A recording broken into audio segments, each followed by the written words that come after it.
नमस्कार, आप देख रहे हैं आईएमएस टुडे और आज हमारे साथ मौजूद है Ranjan Dwivedi, retired IPS officer. Sir, आपका स्वागत है आईएमएस टुडे में। थैंक वेरी मच मोक्षा जी।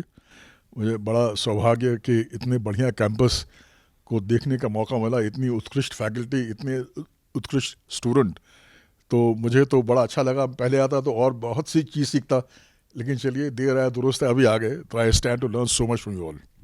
सर, जो सांसद होते हैं वो जनता के द्वारा चुनकर संसद में जाते हैं, लेकिन उसके बाद भी जनता की समस्याएं अगर हल नहीं हो पाती हैं तो इसमें सांसद को क्या रुख करना चाहिए? ये बड़ा अच्छा प्रश्न आपका है, क्योंकि जो जनता है, वोटर है, वो सोचता है कि हमने सांसद को चुना है तो अब ये हमारी समस्या को हल करे, है ना। तो इसमें हमको समझना पड़ेगा कि सांसद का एक्चुअल रोल क्या है। तो सांसद का रोल बेसिकली लॉ मेकिंग है, ठीक है। और जो आम समस्याएं जनता की हैं वो इस तरह की होती हैं कि वो विधायकों के दायरे में ज़्यादा होती हैं। जैसे आपको पता होगा ना आपको, एक सेंट्रल लिस्ट है, स्टेट लिस्ट है या कंकरेंट लिस्ट होती है कॉन्स्टिट्यूशन में। तो एजुकेशन है, हेल्थ है, पुलिस है, जनता की समस्याएं या म्यूनिसिपैलिटी की प्रॉब्लम्स हैं। तो जनता की प्रॉब्लम इस दायरे में होती हैं, तो इनका सांसदों से वैसे कुछ खास लेना देना नहीं होता है। मुख्यतः उनका क्या रोल है कि सेंटर में बैठ के अच्छी पॉलिसी बने, अच्छे लॉज बने, ये उनका रोल है।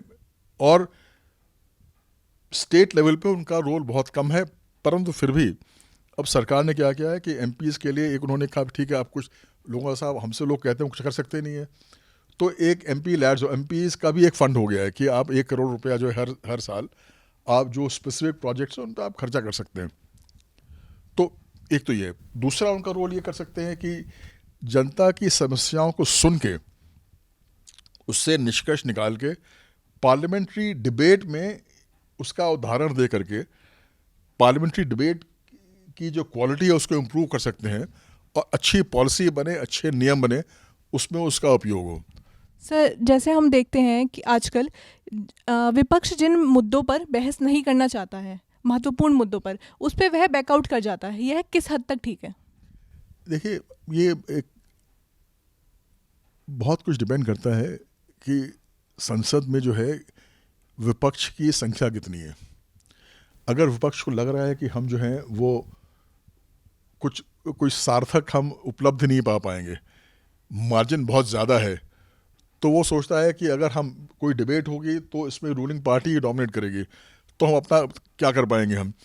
तो उनका हर वक्त ये प्रयास रहता है कि ये दिखाओ भाई कि रूलिंग पार्टी जाति कर रही है, डिबेट नहीं कर रही है, ये कर रही है, वो कर रही है, और कोई बात हो वॉकआउट कर जाओ। अगर अगर अच्छी संख्या में वहाँ पे हों और उनको लगता है कि हो सकता है कि भाई अगर अगर अच्छी डिबेट हो, मुद्दे अच्छे आएँ, उस पर हम बात करें, तो हो सकता है कि लोग टूटें, कुछ करें, वो करें और एक प्रभाव बना पाएंगे हम। पर इस समय जो हालत पिछले 15 साल से है उसमें तो ये है कि विपक्ष इतना छोटा हो गया है कि उन्हें लगता है कि हमारे गेंस इसी में है कि हम वॉकआउट कर जाएं और दिखाएं कि सरकार जो है तानाशाही कर रही है और बोलने नहीं दे रही है, हमको कुछ करने नहीं दे रही है। तो ये इस समय की ये टिपिकल प्रॉब्लम है। बट आप एकदम सही कह रही हैं। जो उनका काम है, विपक्ष का काम ये है कि जो कमियां हैं, या जैसे बिल हैं, जैसे बिल प्रेजेंट होते हैं उसको पढ़ें, उसमें डिबेट करें आपस में, पार्टी में अपने, उसमें विपक्ष की जो पार्टियां हैं वो डिबेट करें, उसमें से पॉइंट निकालें, लोगों से जनता की राय लें और पार्लियामेंट में पेश करेंगे सर इसमें ये चेंजेस होने चाहिए, ये बदलाव होने चाहिए, तो ये अच्छा सार्थक बिल बनेगा, इससे जनता का फ़ायदा होगा। तो ये, लेकिन इतना सब, एक तो कोई मेहनत कौन करे, और उनको जब पता है उनको कि अगर जो जो रूलिंग पार्टी है उसकी इतनी मेजॉरिटी है कि हम कुछ कर नहीं पाएंगे, तो उनको लगता है कि रूलिंग पार्टी को डिसग्रेस करने के लिए, उनको डिस्क्रेडिट करने के लिए आसान तरीका ये है कि बवाल मचाओ और ये बताओ कि साहब देखिए तानाशाही चल रही है, हमें कुछ करने नहीं दिया जा रहा है। तो इस समय की राजनीति इस प्रकार की है। बांग्लादेश में 1.35 करोड़ हिंदू रहते हैं, तो सरकार को उनकी सुरक्षा करने के लिए क्या कदम उठाने चाहिए? देखिए मोक्षा, ये आपका अच्छा प्रश्न है और हिंदुस्तान में लोग बड़े उद्वेलित भी हैं इसको लेकर के। इसमें थोड़ा सा, इसमें ना बड़ी बारीकियां हैं इस मामले में, क्योंकि बांग्लादेश के जो हिंदू हैं वो बांग्लादेशी हैं, वो हिंदुस्तानी नहीं है वो। और अगर हम जो है उनकी बात उठाते हैं तो एक ये होता है कि साहब आप क्यों उठा रहे हैं, आप क्यों हमारे आंतरिक मामलों में दखलंदाजी कर रहे हैं, ये हमारी पॉपुलेशन है, हमारी जिम्मेदारी है, इनको देखेंगे हम। तो अब आप उसका एक पैरेलल ले लीजिए कि हम ये करना, अगर खुल के करना शुरू करें, इस बात को कहना शुरू करें कि और हिंदुओं को सपोर्ट करना शुरू करें, तो बाकी जो मुस्लिम नेशंस हैं वो कहेंगे या जो क्रिश्चियन नेशंस हैं वो चाहे हो चाहे ना हो, लेकिन अरे साहब यहाँ तो माइनॉरिटीज़ की हालत बड़ी ख़राब है, मुस्लिम्स की हालत बड़ी ख़राब है, क्रिश्चियंस की बहुत ख़राब है, बौद्ध की बहुत ख़राब है, तो वो दखलंदाजी करना शुरू कर देंगे। और हम हर वक्त कहते रहे भाई देखिए ये हमारे अपने लोग हैं ये, और हमारे इंटरनल मामलों में जो है, अंदरूनी मामलों में आपको दखलंदाजी करने की कोई ज़रूरत नहीं है। तो हम ये स्टैंड पर नहीं ले पाएंगे।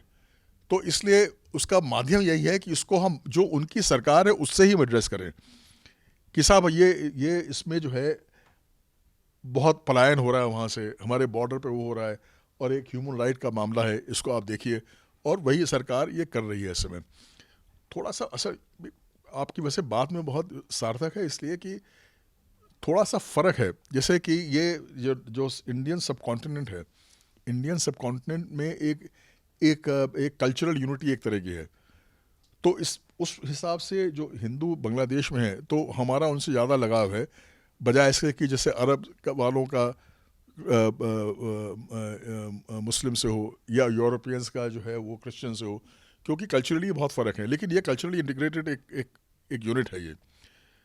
पर क्योंकि इसकी विविधताएं इस प्रकार की है कि अगर हम इसको वो हिंदू उस पर ले लें कि साहब हिंदू वहाँ परेशान हो रहे हैं, और फिर लोग कहेंगे साहब अच्छा देखिए आप तो हिंदू राष्ट्र बना रहे हैं, हिंदू की बात कर रहे हैं, बाकी नहीं कर रहे हैं, तो मतलब इसमें तमाम जटिलताएं हैं जो सामने आ जाएंगी। तो इससे बड़ा डेलिकेटली सरकार को हैंडल करना पड़ रहा, और इसीलिए उनके इंटरनेशनली उसको जो है बात करके, उनसे उनके लीडर्स से बात करके कि साहब आप देखिए सरकार इसको हैंडल कर रही है। धन्यवाद सर अपना बहुमूल्य समय देने के लिए।